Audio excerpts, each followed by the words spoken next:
नमस्ते।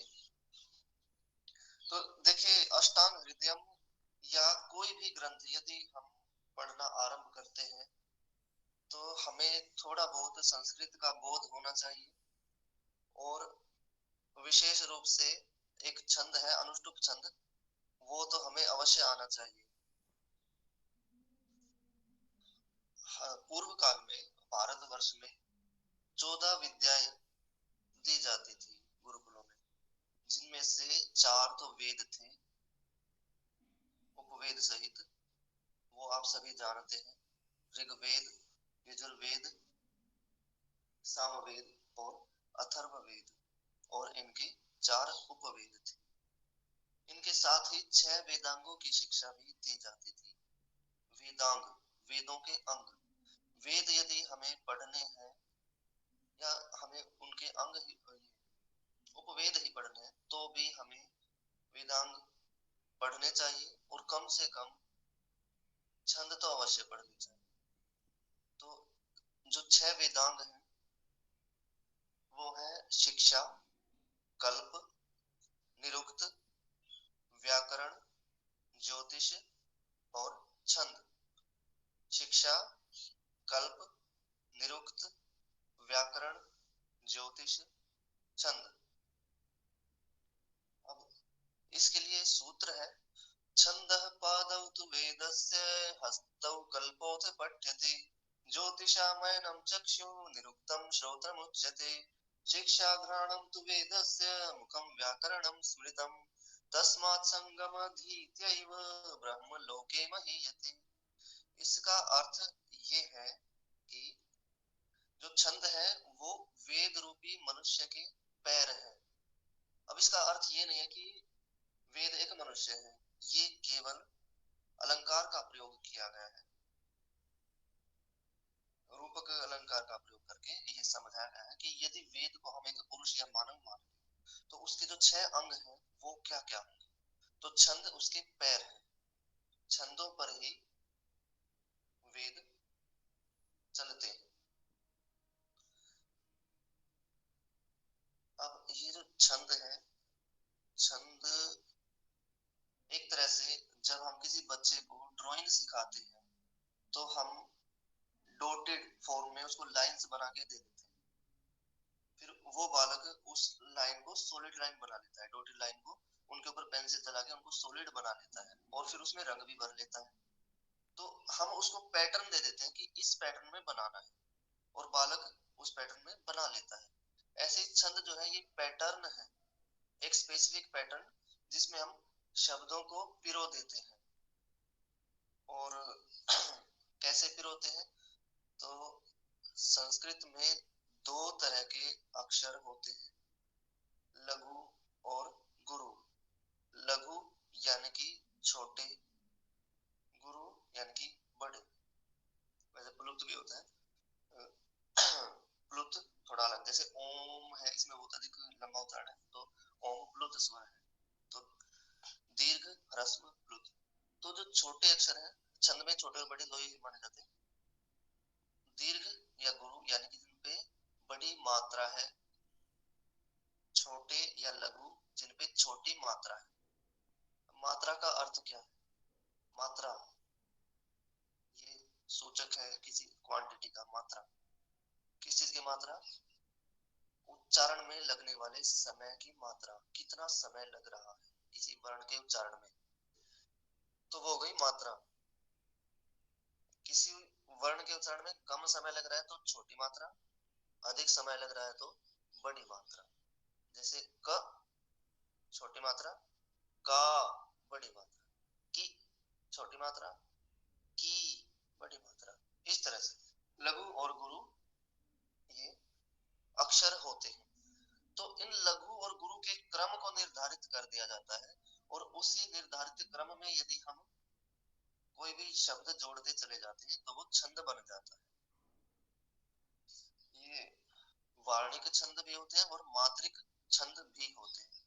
वार्णिक छंद जिसमें अक्षरों को क्रम में लगाया जाता है और मात्रिक छंद जिनमें मात्राओं की संख्या निर्धारित होती है। अब एक छंद है अनुष्टुप, जो आपको आयुर्वेद हृदयम में, चरक संहिता में, अष्टांग, ये सभी जितने भी ग्रंथ हैं आयुर्वेद के, उनमें सब में अनुष्टुप का प्रयोग मिलेगा आपको। वेदों में और इसमें गीता में, महाभारत में, रामायण में, सब में आपको अनुष्टुप मिलेगा अवश्य। अनुष्टुप का उदाहरण, इसके पीछे एक कहानी है कि पहला अनुष्टुप छंद कहाँ से आया। तो महर्षि वाल्मीकि एक बार घूमने गए हुए थे, तो वहां पर उन्होंने देखा कि एक हंस का जोड़ा था, उसको किसी बहेलिये ने उनमें से एक को मार दिया, अपने बाण से वेध दिया। तब महर्षि वाल्मीकि के मन से स्वयं ही, उनकी वाणी से स्वयं ही प्रकट हुआ अनुष्टुप छंद। मां निषाद प्रतिष्ठां त्वाम अगमः शाश्वती समां, यत् क्रौंच मिथुनादेकं अवधि काम मोहितम्। तो उन्होंने कहा कि हे निषाद, तुम्हें कभी भी इस धरती पर प्रतिष्ठा प्राप्त नहीं होगी। तुमने एक हंस के जोड़े में से एक को मार डाला इसलिए। फिर वो वापस आए तो फिर उनको थोड़ा पश्चाताप हुआ कि उनको ऐसा नहीं करना, शाप नहीं देना चाहिए था, क्योंकि वो तो अपना कार्य ही कर रहा था। तब फिर वो सो गए तो स्वप्न में उनके ब्रह्मा जी आए और उन्होंने कहा कि ये जो भी घटना हुई है ये प्री डिसाइडेड थी, पहले से निर्धारित थी। तुम्हारे मुख से जो वाणी निकली वो अनुष्टुप छंद है, और अब इसी छंद में तुम श्री राम के चरित्र का वर्णन करो। तब महर्षि वाल्मीकि ने रामायण की रचना की। जो रामायण थी, जो राम का चरित्र था और उनके जीवन में जो कुछ हुआ था, उस सब को उन्होंने अनुष्टुप छंद में पिरोया, उस कहानी को। तो ये जो छंद है, ये नॉलेज को गीत में या काव्य में रचना करके और उसको स्मरण करके और अपनी नेक्स्ट जनरेशन को स्मरण करवाने के लिए प्रयोग किए जाते हैं छंद। परंतु आज के समय इनका खूब दुरुपयोग हो रहा है। इनमें आप जानते ही हैं कि पूरी की पूरी इंडस्ट्री है जो छंदों में डिस्ट्रैक्शन करने वाली चीजें भर भर के सुना रही है, और हम उन गानों पर नाच रहे, थिरक रहे हैं और अपने बच्चों को सिखा रहे हैं, बाल्यकाल से उनको ट्रेनिंग देते हैं वो गाने, गीत सुनने की और उनपे नाचने की, और बड़े प्रसन्न होते हैं। देखो ये मेरा बेटा है या मेरी बेटी है, इस पे नाच रही है। स्कूलों में ट्रेनिंग दी जाती है, स्कूल जो कि कन्वर्जन की फैक्ट्री है। तो अधिक मैं नहीं बोलूंगा इस पर, हम वापस अपने विषय पर आते हैं। तो हम थोड़ा सा संस्कृत के विषय में बात कर रहे थे, जिसको पढ़ना थोड़ा सा हमें चाहिए इससे पहले कि हम कोई भी ग्रंथ पढ़ें। ठीक है, तो 6 वेदांग है: शिक्षा, कल्प, निरुक्त, व्याकरण, ज्योतिष, छंद। छंद में से हमने अनुष्टुप छंद की बात की। अब यही अनुष्टुप छंद जो है ये है क्या, इसका जो लक्षण है वो ये है: पंचमम लघु सर्वत्र, सप्तमम द्विचतुर्थयोः, षष्ठम गुरु विजानीयात्, एतत् पद्यस्य लक्षणम्। पंचमम लघु सर्वत्र, पांचवा अक्षर लघु होता है सब स्थानों में। सब स्थान कौन कौन से स्थान, तो 4 पद होते हैं। 4 पद हैं अनुष्टुप छंद में, या किसी भी छंद में 4 पद होते हैं। और अनुष्टुप छंद में 8 अक्षरों का एक पद, 8 अक्षरों का एक पद है तो 4 पद हो गए 32 अक्षरों के। तो अनुष्टुप छंद में 32 अक्षर होंगे, हर पद में 8 अक्षर होंगे। इनमें पांचवा अक्षर लघु होगा, छोटा, जिसमें छोटी मात्रा। पंचमम लघु सर्वत्र, सप्तमम द्विचतुर्थयोः, सप्तमम 7वां अक्षर लघु, ये भी लघु होगा, द्विचतुर्थयोः, दूसरे और चौथे चरण में, दूसरे और चौथे पद में। पंचमम लघु सर्वत्र, 5वां अक्षर सभी चारों चरण में लघु, 7वां अक्षर दूसरे और चौथे चरण में लघु। षष्ठम गुरु विजानीयात्, एतत् पद्यस्य लक्षणम्। षष्ठम गुरु विजानीयात्, छठा अक्षर जो है ये गुरु होगा सभी में, चारों में। एतत् पद्यस्य लक्षणम, यह पद्य का लक्षण है। पद्य अनुष्टुप को ही कहा जाता है। पंचमम लघु सर्वत्र, सप्तमम द्विचतुर्थयोः, षष्ठम गुरु विजानीयात्, एतत् पद्यस्य लक्षणम।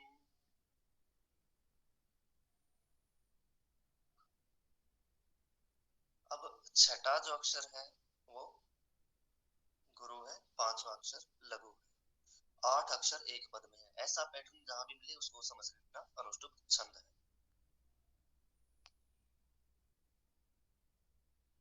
गीता में इसका खूब प्रयोग किया गया है। गीता के आपको स्मरण होंगे वो श्लोक, यदा यदा हि धर्मस्य ग्लानिर्भवति भारत, अभ्युत्थानम धर्मस्य तदात्मानं सृजाम्यहम्, परित्राणाय साधूनां विनाशाय च दुष्कृतां, धर्म संस्थापनार्थाय संभवामि युगे युगे। प्रथम अध्याय प्रथम श्लोक, धर्म क्षेत्रे कुरुक्षेत्रे समवेतायुत्सवः, मामकाः पांडवाश्चैव किम कुर्वत संजय, दृष्ट्वा तु पाण्डवानीकं व्यूढं दुर्योधनस्तदा, आचार्यमुपसंगम्य राजा वचनम् अब्रवीत्, पश्येतां पाण्डुपुत्राणाम् आचार्य महतीं च मूं, व्यूढां द्रुपदपुत्रेण तव शिष्येण धीमता। अब आप कहेंगे कि मैंने तो अभी आरंभ कर दिया, इसलिए मैं शीघ्र ही आरंभ करता हूँ। अष्टांग हृदयम मंगलाचरणम, ये प्रथम अध्याय है अष्टांग हृदयम का। इसका मंगलाचरण है। पहला ही जो छंद है, पहला ही जो छंद है वो मंगलाचरणम है। इसमें जो जितने भी पूर्व में वैद्य हुए हैं उनको स्मरण करके नमन किया गया है। जो जो भी वैद्य श्रेष्ठ वैद्य हुए या हुआ है, तो ये है। अब ये इसमें नहीं है, अनुष्टुप में नहीं है, ये उपजाति छंद में। रागादिरोगान् सततानुशक्तान्, अशेषकाय प्रसिद्धान् अशेषान्, औत्सुक्य मोहारतिदान् जघान, यो पूर्ववैद्याय नमोस्तु तस्मै। इसका अर्थ है राग, राग यानी कि हमें जब प्रेम या मोह हो जाता है किसी से, राग, द्वेष, द्वेष शत्रुता वैर, लोभ कोप क्रोध, ईर्ष्या मत्सर यानी स्वार्थ, ये ऐसे मनोविकार जब मन में उत्पन्न होते हैं, तो जैसे ये मन में होते हैं उत्पन्न, तो ये शरीर में भी व्याप्त होते हैं और शरीर को पीड़ित करते हैं। आप ये अष्टांग हृदयम खोल लें अपने इसमें, पीडीएफ के रूप के फॉर्म में जो शेयर कर रखी है, उसमें पेज नंबर 37 दिखा रहे हैं। अष्टांग हृदयम सूत्र स्थानम प्रथमोध्याय मंगलाचरणम। तो इन सब को, ये जितने भी ये हैं मनोरोग हैं जो शरीर को भी दूषित करते हैं, ये मन में उत्सुकता और व्याकुलता उत्पन्न करते हैं। इन सबको जिसने नष्ट किया उस अपूर्व वैद्य को, अपूर्व यानी कि जिस जैसा कोई पूर्व में नहीं हुआ, उस अपूर्व वैद्य को नमस्कार। फिर दूसरा श्लोक है, आयु काम यमानेन धर्मार्थ सुख साधनम, ये अनुष्टुप में है। आयु काम यमानेन धर्मार्थ सुख साधनम, आयुर्वेदोपदेशेषु विधेयः परमादरः। इसका अर्थ ये है कि आयु की कामना रखने वालों को, जो देखो आयु जो है यही साधन है धर्म अर्थ और काम के सुख का भोग करने का। आयु यानी कि जीवन, जीवन की यूनिट क्या है, आयु है। आयु समय के लिए शब्द प्रयोग किया गया है। तो हमें जो समय मिला है, जीवन जो मिला है, जीवन की यूनिट समय, आयु, यही धर्म अर्थ और काम, इन सुखों को साधने का साधन है, सुखों को प्राप्त करने का साधन है। तो जो भी आयु की कामना करने वाले व्यक्ति हैं उनको आयुर्वेद का सम्मान करना चाहिए। फिर है तीसरा श्लोक, ब्रह्मा स्मृत्वायुषो वेदं प्रजापतिम् अजिग्रहत्, सोऽश्विनौ तौ सहस्राक्षं सौत्रिपुत्रादिकान् मुनि। अब ये बताया गया है कि आयुर्वेद की उत्पत्ति कैसे हुई, कहाँ से हुई, और फिर कैसे वो ट्रांसफर हुआ किस किस ऋषि के पास। तो ब्रह्मा स्मृतवायुषो ब्रह्मा ब्रह्मा जी ने स्मरण कर, सोच विचार कर आयुर्वेद को दक्ष प्रजापति को दिया। प्रजापति मजिग्रहत सोऽश्विनौतु सहस्राक्षम, प्रजापति ने उसको अश्विनी कुमारों को दिया। सौत्री पुत्रादिकान मुनि, अश्विनी कुमारों ने उस सबको इंद्र को दिया। इंद्र ने अत्रि पुत्रों को दिया और अत्रि पुत्रों ने अग्निवेश आदि को दिया।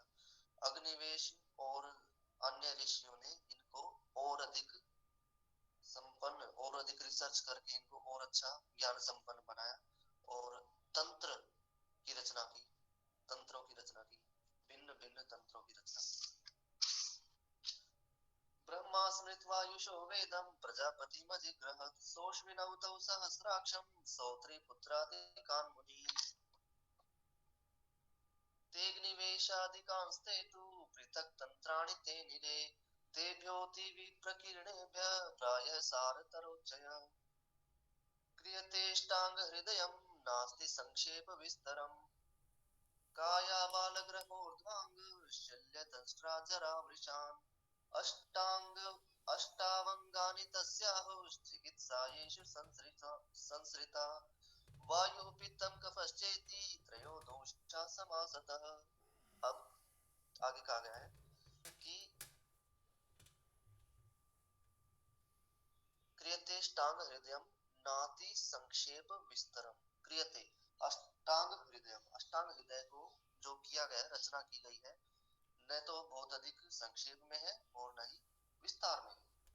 अब फिर इसके बताए गए हैं चिकित्सा के प्रकार 8 अंग। काय चिकित्सा, बाल चिकित्सा, ग्रह चिकित्सा, ऊर्ध्वांग या फिर शालाक्य, शल्य चिकित्सा, दंष्ट्रा जरा वृषान, दंष्ट्र चिकित्सा, जरा चिकित्सा, जरा वृद्धावस्था, वृषान यानी कि वृष शब्द ये वीर्यवर्धक के लिए प्रयोग किया गया है, संतान उत्पन्न करने की क्षमता। अष्टावंगानि तस्याहुश्चिकित्सायेषु संसृता, तो ये 8 अंग हैं चिकित्सा के। उसके पश्चात बताया गया है वायु पित्तम कफश्चेति त्रयो दोषा समासतः। वायु, पित्त, कफ, वात, पित्त, कफ, ये 3 दोष होते हैं। अब कोई वीडियो भी लिंक शेयर किया गया था ग्रुप में, वो कोई मूढ़ या मूर्ख व्यक्ति था, वो कह रहा था कि वात पित्त कफ ये क्या है, ये हमारे नाम नहीं है। वात पित्त कफ ये सो कॉल्ड आयुर्वेद ने ये बताया कि ये हमारे शरीर के अंदर है। वो उसका बड़ा ही उपहास कर रहा था। तो देखिए, समझने के लिए कॉमन सेंस की आवश्यकता होती, वो कॉमन सेंस उसमें नहीं थी। तो ये जो 3 दोष है, वात पित्त और कफ, ये पंच तत्वों से बने हैं, पंच महाभूतों से। महाभूत क्या है या भूत, पंचभूत, ये है आकाश, वायु, अग्नि, जल, पृथ्वी।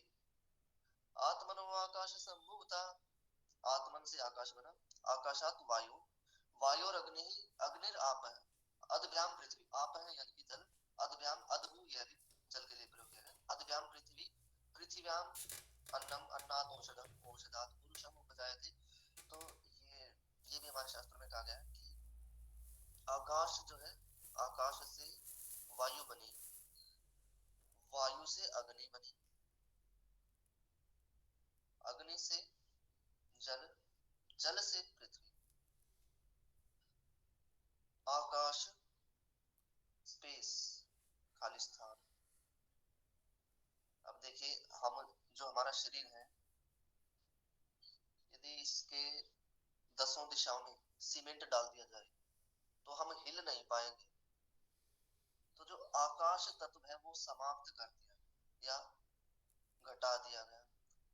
तो आकाश क्या देता है? आकाश मूवमेंट प्रदान करता है।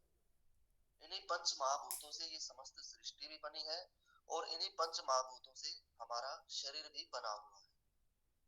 आकाश स्पेस, खाली स्थान, रिक्त स्थान, जो कि मूवमेंट, गति प्रदान करता है। वायु, अब वायु जो है ना, वायु में आकाश भी है और स्वयं वायु भी है। एयर के, गैसेस के मॉलिक्यूल्स दूर दूर हैं। सॉलिड, लिक्विड और गैसेस स्टेट तो आपने या उस व्यक्ति ने भी पढ़ी होगी ना छठी क्लास में, एनसीईआरटी में। ठीक है, तो सॉलिड क्या होता है? जब एटम्स के, आत्मनो आकाश समुद्र, एटम्स, आत्मन, जब एटम्स बहुत ही समीप आ जाते हैं, उनके बीच का स्पेस सबसे कम होता है, आकाश तत्व सबसे कम होता है, तो वो सॉलिड होते हैं। आप किसी भी चीज को हीट करो तो उसमें ब्राउनियन मूवमेंट बढ़ती है, उन एटम्स में इधर उधर भागते हैं वो, तो उनके बीच में स्पेस बढ़ जाता है, स्पेस बढ़ जाता है, वो लिक्विड बन जाता है। लोहे को भी हीट करेंगे तो वो लाल होके और पिघल के बहने लगेगा, लिक्विड स्टेट। और अधिक हीट करते रहेंगे तो वो उड़ जाएगा, इवेपोरेशन हो जाता है। ऐसे जल का भी होता है, जितना भी जो कुछ भी है संसार में उसके साथ यही होता है। तीन ही स्टेट है, सॉलिड, लिक्विड, गैसेस। तो ये हो गया वायु। वायु में एटम्स भी है और आकाश भी है। वायु में एयर के मॉलिक्यूल्स भी है, स्वयं वायु भी है, गैस भी है और आकाश तत्व भी है। आकाश, वायु, अग्नि, जल, पृथ्वी। वायु से अग्नि बनी। अब अग्नि क्या है? जो हाइड्रोजन, हाइड्रोजन का फ्यूजन हो रहा है और हीलियम का फिशन हो रहा है सूर्य पर, वो क्या है? वो अग्नि उत्पन्न कर रहा है, उससे हीट निकल रही है, रेडिएशन निकल रही है, वो अग्नि है। अब देखो, ये स्वयं अपनी उसमें पढ़ाते हैं कि एंटी मैटर के, एंटी पार्टिकल्स और मैटर के पार्टिकल्स, आत्मनव, यानी कि दो चीजें हैं, आत्मन, आकाश संभूता, वो मिले और उनसे एटम्स बने। एटम्स बन गए, हाइड्रोजन बन गया, बेसिक पहला जो इनके पीरियोडिक टेबल में है हाइड्रोजन। ठीक है, अब एटम बना, उसके बीच में स्पेस है। ठीक है, फिर गैस बनी, हाइड्रोजन गैस, स्वयं गैस है। उन हाइड्रोजन हाइड्रोजन के बीच में फ्यूजन हुआ, एनर्जी उत्पन्न हुई, हीलियम बना, हीलियम से फिशन होके फिर दो हाइड्रोजन बने, उसमें भी एनर्जी प्रोड्यूस हुई। तो इस प्रकार आकाश से वायु बनी, वायु से अग्नि। ठीक है, अग्नि आप है, अग्नि से जल बना। अब वो जो अग्नि है उसी से अलग अलग जो मॉलिक्यूल्स या एटम्स थे उनको ऊर्जा मिली और अधिक एलिमेंट्स बनाने की। जैसे फ्यूजन होता है, हाइड्रोजन और हाइड्रोजन फ्यूज करके हीलियम बनाते हैं, ऐसे नाइट्रोजन और हाइड्रोजन फ्यूज हो जाए तो वो ऑक्सीजन बनाते हैं। ये तो स्वयं केमिस्ट्री में पढ़ाया जाता है। ऑक्सीजन बनी, ऐसे ही हाइड्रोजन बने तो वाटर बना इनसे, उस ऊर्जा से। ठीक है, अग्निर आप, अग्निर आप है, अग्नि से जल कैसे बना? तो वो एनर्जी लेकर हाइड्रोजन और नाइट्रोजन का फ्यूजन होके जल बना। अब वो जल क्योंकि बहुत अधिक ऊष्मा थी तो वो इवेपोरेट हो गया, इवेपोरेट होके जितना वो दूर गया, उस वो जो भी ऊर्जा का केंद्र था उससे जितना दूर गया वो दूर जाके कंडेंस हो गया। जल का ये गुण है, वो ऊर्जा से दूर जाके शीतल होके वो कंडेंस हो जाता है। वाष्प है, बहुत अधिक ऊष्मा है तो वाष्पीकृत रहता है, शीतल हो गया तो जल बन गया, और अधिक शीतल हो गया तो वो सॉलिड बन जाता है। तो वो दूर गया तो फिर वहां पर वो कंडेंस हुआ, कंडेंस होकर वो आकर्षित होकर जल की बूंदें वापस उस पर पतित हुई। तो अदभ्याम पृथ्वी, जल से पृथ्वी बनी। तो जो ये पृथ्वी थी पहले हॉट गैसेस मास थी, नेबुला जिसको नाम दिया गया है, उसकी कूलिंग होके वो पृथ्वी बनी है, उस पे क्रस्ट की लेयर बनी है, अदभ्याम पृथ्वी। ठीक है, तो इस तरह से ये पांच तत्व बने। ये समस्त सृष्टि में भी है और ये पांच तत्व हमारे शरीर में भी है। शरीर में कैसे है? आकाश जितना भी जल तत्व है, जितने भी अन्य 5 तत्व, अन्य 4 तत्व हैं, उनमें आकाश भी है। हमारे अंदर जो जल है उसमें वाटर मॉलिक्यूल है, उसमें ऑक्सीजन और हाइड्रोजन के बीच में जो डिस्टेंस है, जो दूरी है मॉलिक्यूल के बीच में, वो आकाश तत्व है। आकाश तो सदा ही विद्यमान है, सर्वत्र विद्यमान है आकाश। वायु, जो गैसेस हम इनहेल भी करते हैं, एक्सहेल भी करते हैं, हमारे न्यूरॉन्स में प्रोड्यूस होती है, हमारे सेल्स में गैसेस प्रोड्यूस होती है, CO2 प्रोड्यूस होती है, नाइट्रिक ऑक्साइड प्रोड्यूस होती है, कार्बन मोनोऑक्साइड, और भी बहुत सारी गैसेस प्रोड्यूस होती है। और हमारे ये जो यहाँ पर नाभि से नीचे हमारी लार्ज इंटेस्टाइन है, यहाँ पर बहुत अधिक बैक्टीरिया होते हैं जो फर्मेंटेशन करते हैं, और फर्मेंटेशन के दौरान भी गैस प्रोड्यूस होती है। तो चलो वो तो शरीर से एक बाहर का ही पार्ट हो गया, परंतु शरीर में भी हमारे सेल्स भी गैस प्रोड्यूस करते हैं, न्यूरोट्रांसमीटर की फॉर्म में भी प्रोड्यूस करते हैं। अब जो गैस हमारे लिए अच्छी है, जैसे कि ऑक्सीजन, मतलब एक लिमिट में, ऑक्सीजन अधिक होगी तो वो भी फ्री रेडिकल्स प्रोड्यूस कर देगी, जो जबरदस्ती ऑक्सीजन घुसाते हैं फ्री रेडिकल प्रोड्यूस करके मार देते हैं। तो आवश्यकता से अधिक है तो फ्री रेडिकल प्रोड्यूस होंगे। जितनी चाहिए, जितनी आवश्यकता है उतनी पर्याप्त मिलनी चाहिए। CO2 है, ये आवश्यकता से अधिक हो गई तो ये वात को बढ़ा देगी, और भी जो भी टॉक्सिक गैसेज हैं अंदर, वो बढ़ गई तो वो वात को बढ़ाती है। तो शरीर में आकाश हो गया, वायु हो गई, जल, जल हर सेल के अंदर भी जल है, सेल के बाहर भी जल है, रक्त में भी जल है। शरीर जल में ही, जीवन जल में ही है, जीवन आरंभ भी जीवन का आरंभ भी जल में ही हुआ था। ठीक है, तो जल हो गया। पृथ्वी, जितने भी हमारे अंदर मिनरल्स हैं वो सब हमारे शरीर का पृथ्वी तत्व बनाते हैं, जैसे कि कैल्शियम, मैग्नीशियम, फॉस्फेट, आयरन, ये सब और भी बहुत सारे एलिमेंट्स हैं, ये पृथ्वी तत्व बनाते हैं। तो आकाश, वायु, अग्नि, जल, पृथ्वी, ये हो गए पंचभूत। अब भूत से ही शब्द बना भौतिक। जो भूत का बना हुआ है, इन 5 भूतों का बना हुआ है, वो है भौतिक। यह शरीर भी भौतिक शरीर है, और यह संसार भी भौतिक है, भूत से बना भौतिक।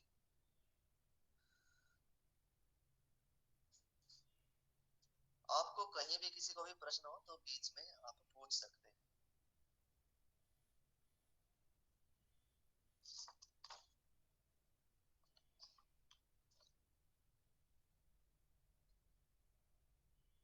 ठीक है, आगे चले फिर। जी, कोई है हाँ या ना में मुझे उत्तर दे दे। नहीं, आप बहुत सही पढ़ा रहे हैं, अच्छा लग रहा है, आप चालू रखें। ठीक है, चालू तो हुई मैं।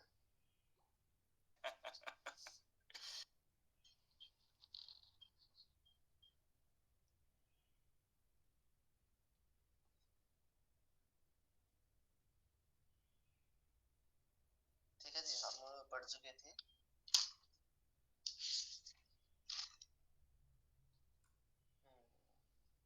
थोड़ा ये ऑक्सीजन के बारे में बताएंगे कि आपने ये बताया कि अगर हम जैसे जबरदस्ती लेते हैं तो मतलब ये क्या थोड़ा, वो फ्री रेडिकल बन जाती है, आवश्यकता से अधिक तो मार देगी।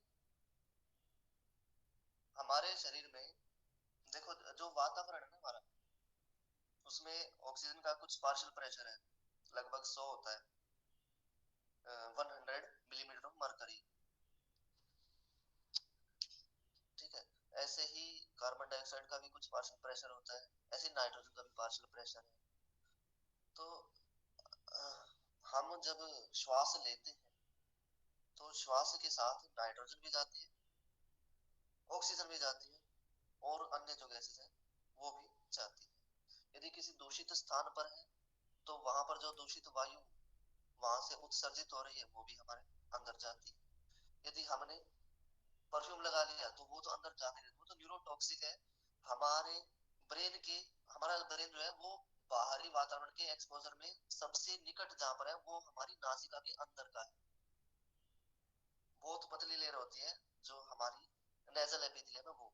तो जो परफ्यूम हम लगा लेते हैं वो इतने ओडोरेंट के इतने फाइन पार्टिकल्स होते हैं कि वो सीधा ब्रेन तक पहुंचते हैं और उसको इरिटेट करते रहते हैं हमारे ओल्फैक्टरी न्यूरॉन्स को। और ओल्फैक्टरी न्यूरॉन्स जो है वो ऐसे हैं जहां पर स्टेम सेल होते हैं और जो डिवाइड करते रहते हैं, और शरीर में कैंसर वहीं पर उत्पन्न होता है जहां पर स्टेम सेल्स होते हैं और उनको कोई इरिटेट करता रहे लगातार। हम परफ्यूम लगा लेते हैं, ओडोरेंट हमारे अंदर जाते रहते हैं, वो लगातार ओल्फैक्टरी न्यूरॉन को स्टिमुलेट करेंगे, इरिटेट करेंगे, करते रहेंगे और वो एक दिन और उसका कैंसर का रूप धारण कर लेता है और फिर हम सोचते हैं कि मैंने तो कोई पाप भी नहीं किया था, मेरे साथ ऐसा क्यों हो गया। तो आयुर्वेद में पाप शब्द जो है ना वो किस चीज के लिए कहा गया, पाप आयुर्वेद से विरुद्ध चलने को पाप कहा गया है। और प्रायश्चित, प्रायश्चित का अर्थ है कि वो जो पाप हमने किया आयुर्वेद के विरुद्ध जीवन जीकर उसको अपनी दिनचर्या को ठीक करके, व्यायाम करके, योग के माध्यम से और अंत में औषधियों के माध्यम से उसको पुनः अपने उसको स्वास्थ्य को स्थापित किया जाए, वो होता है प्रायश्चित। अब पाप और प्रायश्चित का पता नहीं क्या बना दिया लोगों ने। तो देखिए ये जो पार्शियल प्रेशर होता है गैसेस का, ये इसी के कारण हमारे शरीर में ये गैसेस प्रवेश करती हैं। जब हम इनहेल करते हैं फोर्सफुली उनको तो फिर वो अंदर डिफ्यूज हो जाती है। नाइट्रोजन भी डिफ्यूज होती है पर हमारा ब्लड उससे सैचुरेटेड रहता है नाइट्रोजन से। ऑक्सीजन ये हमको चाहिए, हमारा शरीर कंज्यूम कर रहा है लगातार उसको, तो ऑक्सीजन जो अंदर गई वो फिर बाहर कम ही आ पाती है, वो यूज हो जाती है। यदि हम एक्सरसाइज करते हैं तो वो लगभग बहुत सारी यूज हो जाती है। एक्सरसाइज नहीं करते रेस्ट में है तो उसका 25% ही हमारा शरीर उसको ग्रहण करता है जो हमने इनहेल की है, बाकी 75% वापस हम एक्सहेल कर देते हैं। मतलब जो हमारा डीऑक्सीजनेटेड ब्लड है वो 75% सैचुरेटेड होता है और जो ऑक्सीजनेटेड ब्लड है वो 100% सैचुरेटेड होता है। तो जो टिश्यू तक गई ऑक्सीजन वो जब वापस आता है ब्लड तो उसमें 75% रहती है ऑक्सीजन। तो ऐसा होता है। जो निकालते हैं वो तो चलो कम भी हो सकता है, जो हम एक्सहेल करते हैं उसमें ऑक्सीजन कम हो सकती है। तो जो डाइवर्स हैं जो समुद्र में नीचे हाई प्रेशर पे जाते हैं वो अपने साथ जो सिलेंडर लेके जाते हैं उसमें ये सभी गैसेज होती है, एटमॉस्फेरिक गैसेज होती है हाई प्रेशर पे, नाइट्रोजन ऑक्सीजन मेनली ये गैसेज होती हैं। अब वो डाइवर जब नीचे जाता है तो पार्शियल प्रेशर बढ़ता है तो वो तेजी से हमारे अंदर, क्योंकि वो हाई प्रेशर पे वो हमारे अंदर तेजी से डिफ्यूज होती है। अब वो व्यक्ति यदि एकदम से ऊपर आ जाए तो उसके अंदर नाइट्रोजन के हाई प्रेशर के कारण जो अंदर तक उसके चली गई है बबल्स बन जाएंगे और उसकी डेथ हो जाएगी। बबल्स बनेंगे उसके सेरेब्रोस्पाइनल फ्लूइड में और डेथ हो जाएगी। वात बढ़ जाएगा एकदम से। नाइट्रोजन क्या है, ऐसी गैस है जो हमें नहीं चाहिए, वो घुस गई अंदर, वात एकदम से बढ़ा, मृत्यु हो गई। तो ऐसे ही ऑक्सीजन यदि आवश्यकता से अधिक बढ़ा दी हमने तो क्या होगा, उससे वात बढ़ जाएगा, वायु दोष बढ़ेगा, उससे फ्री रेडिकल बनने लगेंगे अंदर। अब जो ये सप्लाई का पानी जबरदस्ती दिया जाता है इसमें क्या है, इसमें एक क्लोरीनेटेड वाटर होता है, क्लोरीन ट्रीटेड। क्लोरीन क्या है, ये तो बहुत स्ट्रॉन्ग ये है फ्री रेडिकल, बहुत स्ट्रॉन्ग। क्लोराइड, क्लोरीन और ऑक्सीजन और फ्लोरीन ये ऐसे एलिमेंट्स हैं जो हाईली इलेक्ट्रोनेगेटिव हैं। जिसका भी इलेक्ट्रॉन मिल गया इनको दूसरे का उसका छीन लेते हैं। तो इतने हाईली इलेक्ट्रोनेगेटिव एलिमेंट्स आपको पिलाए जा रहे हैं और आप पिए जा रहे हो अपने अंदर। अब ये बताओ, आप फ्री रेडिकल से स्वस्थ रहेंगे, फ्री रेडिकल तो टिश्यू को डैमेज करते हैं, या फिर एंटीऑक्सीडेंट से? हमें तो एंटीऑक्सीडेंट लेने चाहिए, हमें मिनरल वाटर लेना चाहिए और हम ले रहे हैं क्लोरीनेटेड वाटर।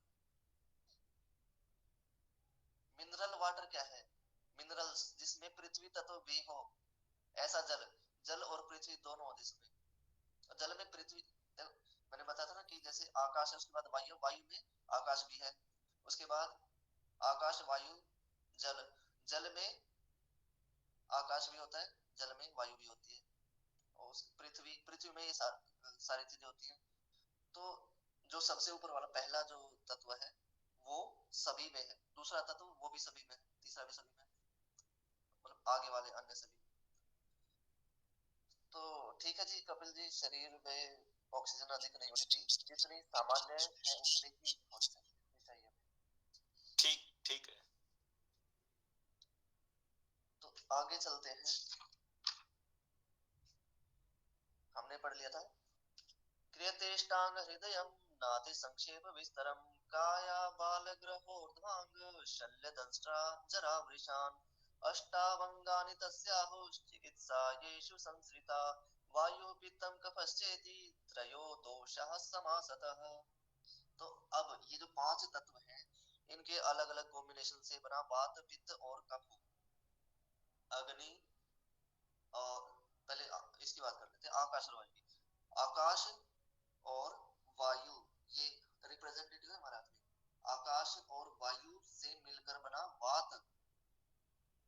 आकाश और वायु, आकाश देता है गति और वायु ये बहती है, वात बना। वात पूरे शरीर को एकीकृत रखता है, चलायमान होता है, गति होती है इसकी। ठीक है, तो हमारे जो न्यूरॉन्स हैं ब्रेन में और पूरे शरीर में फैले हैं न्यूरॉन्स, उनमें करंट का फ्लो होता है, चार्ज का फ्लो होता है। विद इन मिली सेकेंड्स यहां से और पद के अंगुष्ठ तक सिग्नल जाता है। आपके पैर के अंगूठे से कुछ भी टच होगा, टच होते ही तुरंत आपको ब्रेन तक वो सिग्नल चला जाता है। कैसे जाता है? वात के कारण। वात में क्या है? आकाश और वायु। आकाश क्या देता है? गति। आकाश स्पेस, उसमें अवरोध नहीं है कुछ, यहाँ टच हुआ तुरंत ब्रेन तक सिग्नल गया। कैसे गया? एक्सोन में ट्रेवल करते हुए चला गया।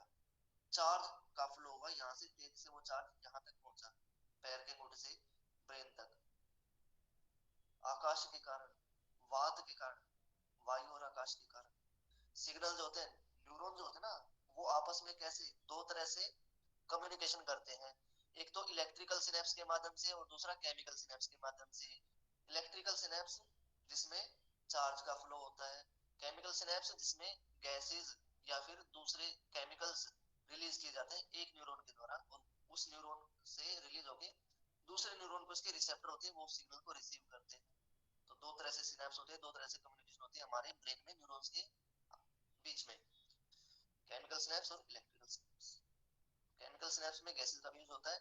नाइट्रिक ऑक्साइड एक न्यूरोट्रांसमीटर है जो हमारे ब्रेन से भी रिलीज होता है, हमारे एपिथेलियल सेल्स से भी रिलीज होता है। एपिथेलियल सेल जो लेयर बनाने वाले सेल्स होते हैं, हमारे एंडोथेलियल सेल जो हमारी ब्लड वेसल्स में सेल होते हैं, ब्लड वेसल जो हमारी शिराएं और धमनियां हैं, उनसे भी नाइट्रिक ऑक्साइड प्रोड्यूस होती है। और नाइट्रिक ऑक्साइड क्या करवाती है? वो उनको फैला देती है, वहां पर और अधिक ब्लड पहुंच जाता है शरीर में। जहां भी जिस स्थान में भी ब्लड की, रक्त की पूर्ति नहीं हो रही है, वहीं पर नाइट्रिक ऑक्साइड नाम का गैसेस हार्मोन रिलीज होता है, और वो शिरा या फिर वो धमनी वो फैल जाती है, वहां अधिक ब्लड, रक्त जाने लगता है। ठीक है, तो वात हो गया। पित्त, वायु पित्तम कफश्चेति त्रयो दोषा समासतः। आकाश और वायु मिलके बना वात। पित्त अंगूठा अग्नि और ये छोटी उंगली जल, इनसे मिलकर बना पित्त। पित्त अग्नि प्रधान, अग्नि और जल। तो हमारे अंदर जो मेटाबॉलिक रिएक्शंस होती हैं वो होते हैं हमारा अग्नि तत्व। ये मैंने बताया नहीं था, रह गया था। तो पित्त बना जल और अग्नि से मिलकर। मेटाबॉलिक रिएक्शंस कहाँ पर होती है, कैसे होती है? मेटाबॉलिक रिएक्शंस को होने के लिए एंजाइम की आवश्यकता होती है, जो कि उस रिएक्शन को कैटेलाइज करते हैं, उन रिएक्शंस को कैटेलाइज करते हैं, तो तेज कर देते हैं रिएक्शंस को एंजाइम्स। एंजाइम्स के बिना जीवन संभव ही नहीं, और एंजाइम्स जल में ही काम करते हैं। और एंजाइम्स को आवश्यकता होती है काम करने के लिए मिनरल्स की, कोफैक्टर्स की। जैसे हमारा जो डीएनए पॉलीमरेज है वो जिंक के बिना काम नहीं कर सकता। हमारा जो कार्बोनिक एनहाइड्रेज एंजाइम है उसको भी ये उसको मैग्नीशियम चाहिए आई थिंक, तो बिना मिनरल के एंजाइम भी काम नहीं कर पाते। तो पित्त हो गया हमारा जल और अग्नि, जल और अग्नि। फिर लास्ट में कफ, वायु पित्तम कफश्चेति त्रयो दोषाः समासतः। इनको जितनी बार हम पढ़ेंगे सुनेंगे उतना ही ये अच्छा स्मरण हमें होगा। ठीक है। वायु पित्तम कफश्चेति त्रयो दोषाः समासतः, ये तीन दोष होते हैं। कफ क्या है? कफ बना है जल और पृथ्वी से, जल और पृथ्वी यानी कि मिनरल्स और जल से, वाटर और मिनरल्स, ये हमारा कफ तत्व बनाते हैं। कैसे बनाते हैं? तो जो मिनरल्स हैं वो जल में घुलकर एंजाइम्स को शक्ति प्रदान करते हैं काम करने की। एंजाइम काम करते हैं तो सेल का मेटाबॉलिज्म चलता है, सेल जीवित रहता है, और सेल जीवित रहता है तो ही वो आगे फलित होता है, आगे वो डिवाइड करता है। जितने भी स्टेम सेल हैं उनको क्या चाहिए डिवाइड करने के लिए? जल और पृथ्वी, ताकि एंजाइम्स ठीक से काम कर सके। जितने भी डिवाइडिंग सेल्स हैं, एक्टिव सेल्स हैं, स्टेम सेल्स हैं, उनको कफ की आवश्यकता होती है। तो कफ जब तक आपके शरीर में रहेगा तब तक आप युवा रहोगे, तब तक आपके स्टेम सेल सही गति से, जितनी सामान्य गति होती है उस गति से डिवाइड करते रहेंगे और पुरातन शरीर को नवीनीकृत करते रहेंगे। हमारी जो ये त्वचा है ऊपर से ये पुरातन होके निकलती रहती है, और नीचे से स्टेम सेल सबसे नीचे लेयर होती है स्ट्रेटम जर्मिनेटिवम, उसमें स्टेम सेल होते हैं, वो डिवाइड करते रहते हैं और नई त्वचा का निर्माण करते रहते हैं। ऐसे हमारा जो ब्लड है वो भी नया बनता रहता है, उसमें आरबीसी डब्ल्यूबीसी प्लेटलेट्स बनते रहते हैं, वो बनते हैं हमारी बोन मैरो के अंदर प्रेजेंट स्टेम सेल्स होते हैं, हिमेटोपोएटिक स्टेम सेल, वहां से बनते रहते हैं। हमारे जो ये केश हैं ये भी, इनमें भी फॉलिकल में स्टेम सेल होते हैं, डिवाइड करते रहते हैं। हमारे ब्रेन में भी होते हैं स्टेम सेल्स, वो डिवाइड करते हैं तभी हम मेमोरी बना पाते हैं। हिप्पोकैम्पस जो हमारी रैम होती है ब्रेन की, वहां पर भी न्यूरॉन्स तेज से डिवाइड करते हैं, तभी वो हमारे सेरिब्रम के हायर रीजन से जाके कनेक्शन बनाते हैं और स्मृति बनाते हैं, मेधा में स्थापित करते हैं इंफॉर्मेशन को, सूचना को। तो स्टेम सेल जब तक ठीक से कार्य करते रहेंगे, कफ जब तक उनको मिलता रहेगा तब तक हम युवा रहेंगे। तो ये वात पित्त और कफ तीन दोष है। इनको धातु भी कहते हैं, दोष भी कहते हैं और मल भी कह देते हैं। मल जब ये दूषित होके, बहुत अधिक दूषित होके, विकृत होके रोग उत्पन्न करते हैं तो ये मल भी बन जाते हैं, या सीधा हम दोष शब्द ही इनके लिए प्रयुक्त कर लेते हैं। तीन दोष, ये सम रहते हैं तो हम स्वस्थ रहते हैं, ये विकृत हो जाते हैं तो ये रोग उत्पन्न करते हैं। विकृता विकृता देहम घ्नन्ति ते वर्तयन्ति च, ते व्यापिनो ह्रिन्नाभ्यो रथो मध्योर्ध्व संश्रया। विकृता और अविकृता, अविकृता के लिए ये ऐसा ये प्रयोग किया जाता है। आप पढ़ रहे हो ना साथ साथ? जी पढ़ रहे हैं। तो विकृता विकृता देहम, तो ये अविकृता था, संधि होकर ये विकृता विकृता बन गया। इसमें उच्चारण से लोप हो गया अ का। विकृता विकृता देहम घ्नन्ति ते वर्तयन्ति च, ये विकृत हो जाते हैं तो ये मारते हैं। घ्नन्ति विकृता, अविकृत रहते हैं तो वर्तयन्ति जीवन को बढ़ाते हैं, जीवन देते हैं। ते ते व्यापिनो ह्रिन्नाभ्यो रथो मध्योर्ध्व संश्रयाः। ते व्यापिनो, ये व्याप्त है कहां पर? ह्रिन हृदय, नाभ्यो नाभि, हृदय और नाभि के अधो ऊपर, अधोर मध्यो ऊपर, मध्य सॉरी अधो नीचे, क्षमा करें, अधोर मध्यो मध्योर्ध्व संश्रया, अधो यानी कि नीचे, मध्य और ऊपर। वात पित्त कफ, नीचे मध्य ऊपर, वात नीचे, पित्त मध्य और कफ ऊपर। यद्यपि ये सर्वव्याप्त है, पूरे शरीर में व्याप्त है समान रूप से। ये वात नहीं होगा तो ऐसा नहीं ना कि नीचे नीचे ही शरीर जीवित है तो ये समान रूप से व्याप्त शरीर में, परंतु इनका जो मूल स्थान है वो वात का नाभि से नीचे, नाभि के समीप क्या है? यहाँ पर है हमारी लार्ज इंटेस्टाइन। लार्ज इंटेस्टाइन, इसमें होते हैं मिलियंस ट्रिलियंस ऑफ बैक्टीरिया, कैसे बैक्टीरिया? आर्की बैक्टीरिया, जो एडवर्स कंडीशन में भी रह लेते हैं, बुरी परिस्थितियों में भी रह लेते हैं, ऐसे बैक्टीरिया। जैसे लैक्टोबैसिलस एसिडोफिलस बहुत अधिक एसिडिक एनवायरनमेंट में भी रह लेता है, ये तो एक उदाहरण है। ऐसे ही जो सल्फर बैक्टीरिया होते हैं, सल्फर H2S जो प्रोड्यूस करते हैं, वो भी नेगेटिव एनवायरनमेंट में रह लेते हैं, ऐसे बैक्टीरिया।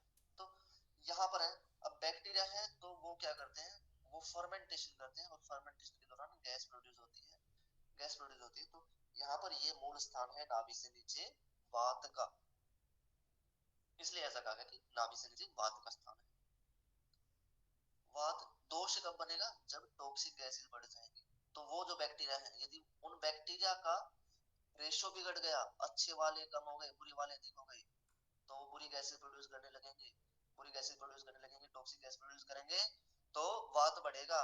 अब ये दे देते हैं एंटीबायोटिक्स, लो खाओ, और खा के अपने शरीर के ये जो बैक्टीरिया है ना अंदर के, लार्ज इंटेस्टाइन के, स्मॉल इंटेस्टाइन, इनको मार डालो सबको। जो आपकी इम्यूनिटी डेवलप हुई थी उनके अकॉर्डिंग हमारी जो ये गट है, हमारी आहार नाल, इसके साथ हमारे शरीर का 70% जो डिफेंस मैकेनिज्म है, इम्यून सिस्टम है, 70% सेल्स वो इसी के साथ एसोसिएटेड रहते हैं। उसको बोलते हैं MALT, mucosa associated lymphatic tissue. अब वो जो माल्ट है वो इन बैक्टीरिया के अकॉर्डिंग डेवलप हुआ है। अब उन बैक्टीरिया को मार दिया हमने, तो हमारे माल्ट का क्या होगा? जो म्यूकोसा एसोसिएटेड लिम्फेटिक टिश्यू है, जिसके अंदर हमारे 70% WBC है। अब वो कंफ्यूज हो जाएंगे कि हम भाई कैसी कौन सी एंटीबॉडीज बनाए हम। जब हमारा जन्म होता है तो हमारे आरबीसी के ऊपर एंटीजन तो होते हैं, ए एंटीजन, बी एंटीजन, या फिर एच एंटीजन। एंटीबॉडीज नहीं होती, anti antibody, anti B antibody नहीं होती है, ये जन्म के पश्चात बनती है। और वो जो बैक्टीरिया है, जो गट के बैक्टीरिया हैं, वो धीरे धीरे डेवलप होते हैं, उनके साथ ही हमारी इम्यूनिटी भी डेवलप होती है, उनके साथ ही ये एंटीबॉडीज भी बनती है। ये मैं अपनी तरफ से कहीं से भी नहीं फेंक रहा हूँ, ये सारा मेडिकल फिजियोलॉजी पढ़ के मैं बता रहा हूँ, मेडिकल फिजियोलॉजी में ही ऐसा पढ़ाया जाता है। तो इम्यूनिटी तो वहां से डेवलप हुई है, उसके अकॉर्डिंग डेवलप हुई है, उन्हीं को हमने अल्टर कर लिया। तो अब क्या हो, ऑटो इम्यून डिसऑर्डर्स प्रोड्यूस होंगे। ऑटो इम्यून डिसऑर्डर यानी जो हमारे खुद के इम्यून सेल्स हैं, WBC, वो हमारे ही अंगों के विरुद्ध कार्य करने लगेंगे। हमारी कार्टिलेज के विरुद्ध कार्य करेंगे तो आर्थराइटिस कर देंगे, हमारे निकोटिनिक रिसेप्टर्स के विरुद्ध कार्य करेंगे तो माइस्थीनिया ग्रेविस नाम की ऑटोइम्यून डिसऑर्डर प्रोड्यूस कर देंगे। तो ये ऑटोइम्यून डिसऑर्डर, हाँ, हमारे पैनक्रियाटिक बीटा सेल्स के विरुद्ध कार्य करने लगेंगे, तो ये हमारे अंदर डायबिटीज मेलिटस प्रोड्यूस करेंगे। Diabetes mellitus, insulin dependent diabetes mellitus, IDDM यानी कि टाइप 1 डायबिटीज मेलिटस प्रोड्यूस करेंगे, जो कि ऑटोइम्यून डिसऑर्डर है। फिर सोचते हैं कि ये कैसा डिसऑर्डर है, कहां से आ गया, कैसे हो गया ये, खाओ एंटीबायोटिक। ठीक है, तो अब ये वात नीचे, मध्य में पित्त, पित्त। ये पैथोजेंस क्या होते हैं इसके अंदर, जो आप पैथोजेंस होते हैं? हाँ जी, हाँ जी। पैथोजन वो होते हैं जो पैथी प्रोड्यूस करते हैं, पैथी यानी कि रोग प्रोड्यूस करते हैं। कोई भी हमारे अंदर जो रोग प्रोड्यूस उत्पन्न कर देते हैं, वो पैथोजेंस होते हैं। कोई भी फॉरेन पार्टिकल, कुछ भी फॉरेन जो घुसा रहे हैं जबरदस्ती, वो फॉरेन है। कुछ भी फॉरेन आया शरीर में, वो हमारे होम्योस्टेसिस को, होमली कंडीशन को बिगाड़ देगा। जो सम है, हमारे वात पित्त कफ दोष सम है, उनको विकृत कर देगा। कुछ भी एलियन शरीर में घुसा, वही हमें वही चाहिए, मतलब हमें वही खाना चाहिए जो हमारे शरीर को चाहिए, और हमारे शरीर को वही चाहिए जिससे हमारा शरीर बना है। जिससे शरीर नहीं बना है वो हमें नहीं चाहिए, वो मत घुस। ठीक है, तो ते व्यापिनो नाभ्यो रधो मध्योर्न संश्रया अधोवाद मध्य पित्त। मध्य में हमारे पित्ताशय भी है, मध्य में हमारा जो स्टमक है वो भी है, और स्टमक में एसिड भी प्रोड्यूस होता है। और यहाँ पर मेटाबॉलिक रिएक्शन हाई होती है, क्योंकि यहीं पर डाइजेस्ट, आरंभिक जो डाइजेशन होता है वो यहीं पर होता है। यद्यपि डाइजेशन मुंह में ही आरंभ हो जाता है, परंतु यहाँ पर बहुत अधिक डाइजेशन होता है, एसिड की प्रेजेंस में होता है, इसलिए ये पित्त का स्थान है मध्य में, यहाँ पर मध्य में पित्त का स्थान है ये। और ऊर्ध्व, ऊर्ध्व में कफ, ऊर्ध्व यानी कि ऊपर, कफ, कफ कैसे, यहाँ पर है हमारे लंग्स, लंग्स फुफ्फुस। और लंग्स कैसे होते हैं, उनमें बहुत सारे छोटे छोटे छोटे छोटे अंगूर जैसे दिखने वाले परंतु अंदर से खाली अल्वियोलाई होती है, अल्वियोलाई। और वो जो अल्वियोलाई होती है वो पाउच जैसे होते हैं, जिसके अंदर हम जो श्वास लेते हैं वो वहां पर जाती है और वहां से एक्सचेंज होता है गैसेस का। वो जो अल्वियोलाई होती है छोटी छोटी अंगूर जैसी, उनमें बहुत ही रिच क्या होता है, सरफेक्टेंट होता है। उनमें होते हैं type A cell, type B cell, alveolar cell, type A alveolar cell, type B alveolar cell, type 1 और टाइप 2 अल्वियोलर सेल्स, जो कि एक तो गैस का एक्सचेंज करवाते हैं और दूसरा वो कफ प्रोड्यूस करते हैं, सरफेक्टेंट, ताकि वो चिपक ना जाए आपस में। इसलिए वो बहुत अधिक म्यूकस और सरफेक्टेंट प्रोड्यूस करते हैं वहां पर। वो क्या है, वो कफ है, वो जो श्लेष्मा है वो कफ है। तो सबसे अधिक जो श्लेष्मा है वो यहाँ पर होती है, इसलिए ये कफ का स्थान है। अब मुझे लगता है कि समाप्त कर देना चाहिए कक्षा को। तो ये जो हमने पढ़ा इनको सभी को हम एक बार पुनरावृत्ति भी कर लेते हैं। मंगलाचरण में सबसे पहले, उसके बाद अन्य श्लोक है। रागादिरोगान सततानुशक्तान अशेष काय प्रसृतान शेषान औत्सुक्य मोहारतिदान जघान यो पूर्व वैद्याय नमोस्तु तस्मै। आयु काम यमानेन धर्मार्थ सुख साधनम आयुर्वेदोपदेशेषु विधेयः परमादरः। ब्रह्मा स्मृत्वायुषो वेदं प्रजापतिमजिग्रहत् सोऽश्विनौ तौ सहस्राक्षं सौत्रिपुत्रादिकान् मुनीन् तेऽग्निवेशादिकांस्ते तु पृथक् तन्त्राणि ते निरे तेभ्यो तेभ्योऽतिविप्रकीर्णेभ्यः प्रायः सारतरोच्चयः क्रियतेष्टांग हृदयं नाति संक्षेप विस्तरम् कायाबालग्रहोर्ध्वाङ्ग शिल्यदंष्ट्राजरा वृषान् अष्टावङ्गानि तस्याः चिकित्सा येषु संसृता वायुपित्तं कफश्चेति त्रयो दोषाः समासतः विकृता विकृता देहं घ्नन्ति ते वर्धयन्ति च ते व्यापिनो हृन्नाभ्यो रधो मध्योर्ध्व संश्रयाः। अब इसका मैंने जो हिंदी में अनुवाद किया है और उसका मैंने काव्य में भी उसको किया है, काव्य रचना की है। तो मैं पता नहीं इसको अच्छा मानूं या बुरा, कहीं मैं संस्कृत का की और अधिक हानि ना कर दूं ऐसा करके। फिर भी जो भी होगा देखा जाएगा। हो सकता है कि समय के साथ संस्कृत की और अधिक हानि हो जाए, क्योंकि जब जब ये अन्य माध्यम हमने संस्कृत को त्याग के दूसरी भाषाओं में काव्य किया तो संस्कृत को हम विस्मृत करते चले गए। राग, ये रागादिरोगान जो मंगलाचरण में वो राग द्वेष और लोभ कोप सब ईर्ष्या मत्सर मनोविकार फैले सकल देह में रहते पीड़ा का बनते आधार मन में उत्सुकता व्याकुलता रचते रहते जो अविराम किया नष्ट इन सब को जिसने उसी वैद्य को सदा प्रणाम। फिर आगे है आयु काम यमाने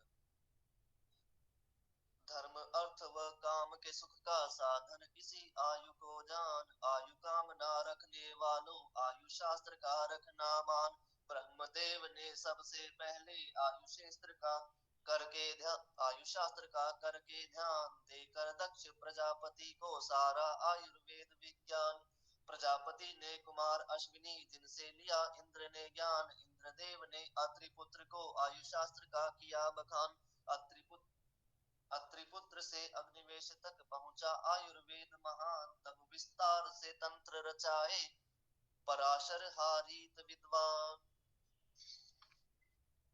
इधर उधर बिखरे तंत्रों से उत्तम सार ढूंढ कर लाए किया सभी का संग्रह सम्मत तब अष्टांग हृदय कहलाए। नहीं बहुत थोड़े शब्दों में ना ही अधिक किया विस्तार, काय चिकित्सा बाल जरावै ग्रह चिकित्सा पहले चार, शालाक्य और शल्य चिकित्सा दंष्ट्राविष चिकित्सा सात, अंग आठवां वृषा चिकित्सा, स्मरण रखना सदा ये बात, मनुज देह में तीन दोष है, वात पित्त और कफ है, नाम रहते सम तो जीवन देते, विकृत हो तो बिगड़ेगा।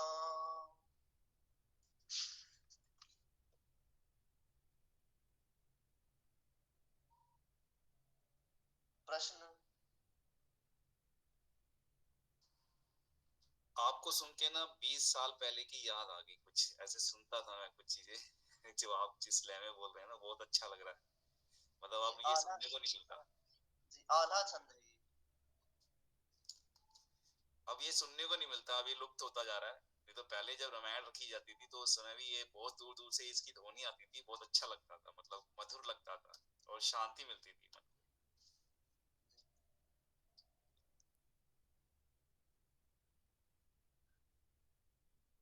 ठीक है जी, प्रश्न है सौरभ जी, प्रणेश जी, सतीश जी, आर्यावर्त माई वर्ल्ड जी, कपिल जी और दूसरे सौरभ जी और नया भारत जी। को।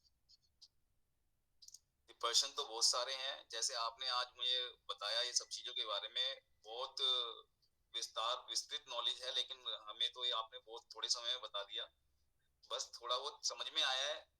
आपकी जो टेक्निकल आपने शब्दों को यूज किया है वो चीज तो सारी मनन नहीं है मन में, लेकिन अगर कुछ इस तरह का लिखित में मिल जाए हाँ तो जी थोड़ा अवश्य, बिल्कुल बिल्कुल। वो थोड़ा हम रिवाइज करते रहेंगे, दोहराते रहेंगे, तो हमें भी आ जाएगा ये चीज ना। जी ठीक है। ठीक है, ठीक। ठीक है तो विराम करते हैं फिर। जी। पूर्णमदः पूर्णमिदं पूर्णात् पूर्णमुदच्यते, पूर्णस्य पूर्णमादाय पूर्णमेवावशिष्यते। सभी को नमस्कार।